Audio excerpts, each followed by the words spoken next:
And welcome back, everybody. I'm Brad Brown. That's Wyatt Darby. We are about to go into stage one, our first stage of the event, which is going to be Pioneer, everyone's favorite format, at least my favorite format.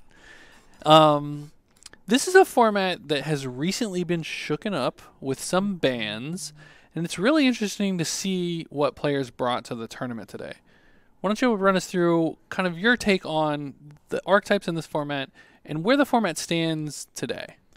So we're kind of in the honeymoon part of Pioneer still. A lot of the luster of the new format hasn't quite worn off, and we have seen a few decks kind of seem to rise to the top after all the bannings. I would consider the format to have a couple pillars, a couple decks that I think are really solid, and they kind of revolve around a few individual cards.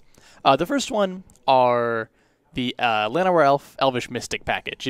Lots of decks are trying to leverage the 8 Mana Dork plan to accelerate into the large number of excellent 3-drops in the format, curving into Jade Light Ranger, Goblin Rabble Master, even Lovestruck Beast is showing up. Sure. So Llanowar Elf is a big one. Thoughtseize as the kind of iconic disruptive card you see in a lot of our mid-range, black-based decks. And Supreme Verdict being an excellent way to punish a field that is mostly full of creatures. Most decks do rely on them in some key way. And that 4-mana Wrath that can't really be interacted with very easily is, I would say, the big linchpin in blue-white control. Sure. So looking at our actual meta breakdown, we see 5 of our 24 players showed up with some version of blue-white control this weekend. That's an insane number. And this is a deck that you said is kind of on the rise, but it's been toyed with a little bit. But before the banning really wasn't viable. Why is it viable all of a sudden? Well, the format's been experiencing a pretty rapid powering down, since the first wave of bans removing the Felidar Guardian combo, and then, Field of the Dead was for a long time a gigantic oppressor to, long game control decks. You can only interact with so many lands or interact with, sweepers so many times before you run out.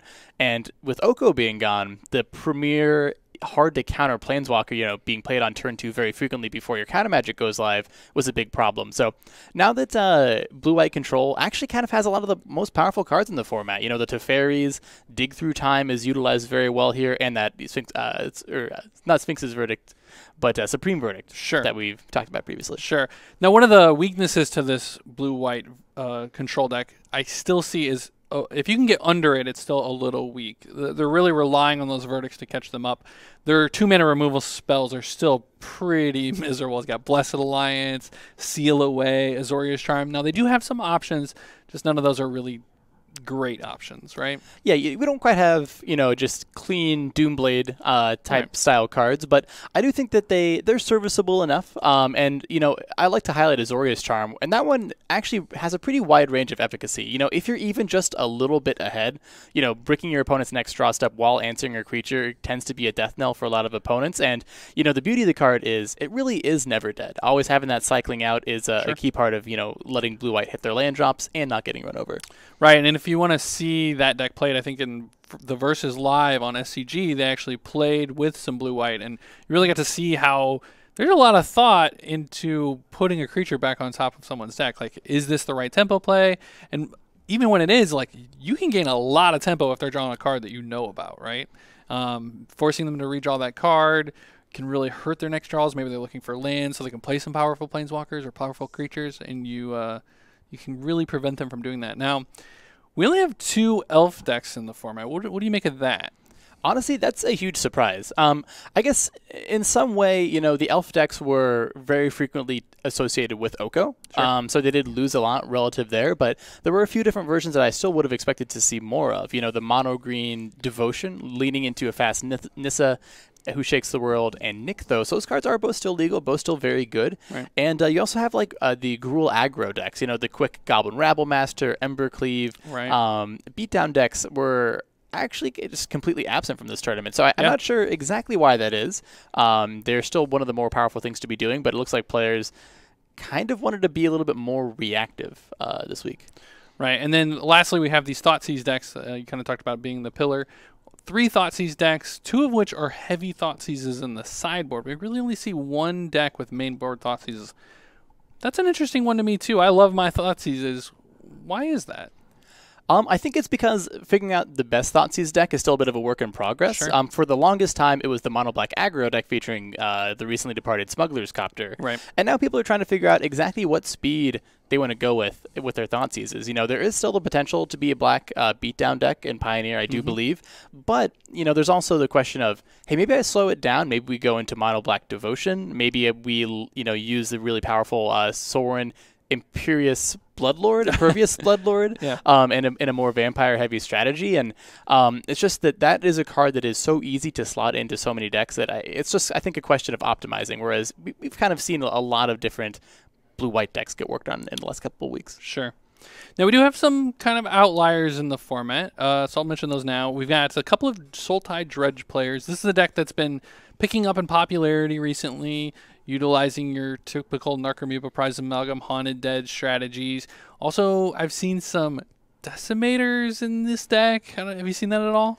I've seen a little bit of Decimator. The deck has a few different options. It's a very natural kind of emerged deck, you know, so sometimes people have Distended Mindbender for interaction. The Big Pig, though, is a pretty fantastic way to end the board stalls because a lot of the creatures in this Dredge deck are a little bit weak. You know, they're kind of, you know, there to be early and, you know, in large quantities. So, yeah, if your board gets stalled, it's kind of hard not to, you know, finish a game with Decimator. And we'll see cards like the Big Fish, Gurmag Angler coming down in this style of deck. And I think that's one of the key targets for the Decimator Promises, to be able to merge for 7 of that mana, right? It is 7, yeah. And then, so we've also got we've got a red-white Knights deck that's going to be piloted by Simon Camero. A really kind of off-the-wall, really aggressive deck here. What do you make of that one? I think it's actually a pretty heads-up choice for a beatdown deck. I think the interaction I'd love to highlight is between Thalia's Lieutenant and Worthy Knight. Worthy Knight doesn't actually produce 1/1 Knight tokens. They're humans. So that means that Thalia's Lieutenant can add a pretty surprising amount of power to the board, and it can also become huge itself if you play it and then have a Worthy Knight active after the fact. So that is it's not a Knight. I believe it's the only non-Knight in the deck, but it just slots in perfectly, and really gives a critical density of Anthem effects. You have that, you have Inspiring Veteran, and Benlish Marshal is a pretty freak one in this archetype as well. Sure. And then the other kind of typical combo deck I'm seeing nowadays is these Lotus Field combos. We do have one player playing that. That's a deck that's pretty weird. Have you played with it at all? I've played against it a lot, and most of the experience has come from the opponent making, you know, about 15 mana a turn, casting some draw spells and fizzling out. But I think there's been some big innovations recently, mostly around how to end the game. You've seen a shift towards Fae of Wishes, and actually not really having many kill conditions main deck, and that lets you really maximize your ability to generate the mana to churn through your deck and eventually find a copy of Enter the Infinite to make it all pretty trivial. Right, like you said, if you have 14 mana, 15 mana, spending 4 of it to go get the card out of your sideboard instead of hoping that you had drawn it is definitely a way to approach that deck. I like that a lot. And then the last card I want to highlight here is Collected Company. This is a deck that was very dominant in its standard day, and we haven't really seen it being used to, I think, its full potential yet in Pioneer, but we do have a few players on company strategies, one of which is going to be Sam Black. He's on a Simic Company deck, 3 copies of Ruminap Excavator. We'll save that one for if we show Sam on feature. And then we've got just a traditional Bant Company, and then we also have some Spirit decks that are going to try to utilize it as well. So thinking about this tournament and looking at the deck lists kind of available to you, if you had to choose one from all of the players' deck lists, what deck do you think you would have chosen? I think I would have brought Blue-Eye Control this weekend. It's not necessarily the most powerful deck, but I think it has an excellent sideboard, and you have the ability to, I think, beat anything you want to with it. Lots of opportunities for decisions from, you know, turn to turn, and you know, it's just so appealing. Like I really feel like the post-board games are kind of a breeze with Blue-White, leaning on the power of things like Rest in Peace, Lyra. You just have a lot of flexibility. Sure.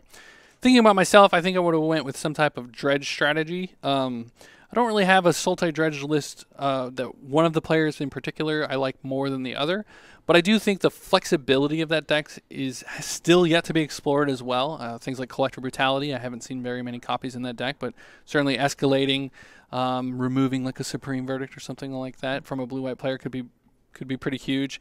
And I also think that it's one of those decks that's kind of on the rise and players are a little bit behind the curve on. So we'll only see like 2 copies of Rest in Pieces in most of the blue-white and 0 copies of Leyline of the Void in all of the other decks. So I think as long as you kind of dodge those blue-white matchups, you have a very good shot in a lot of the others. Yeah, absolutely. I think this is a great time for the deck to kind of prove its mettle. You know, the hate's not there, so we just have to show that the fail rate isn't too high and this deck is capable of doing its thing as often as it needs to. And I think it has all the tools to actually get there. Yeah, and I agree with you. If the deck can't perform in a metagame like this where there isn't a whole lot of sideboard hate, then it's really going to struggle, I think, long-term in the format. So it'll be an interesting weekend to see how that deck plays out.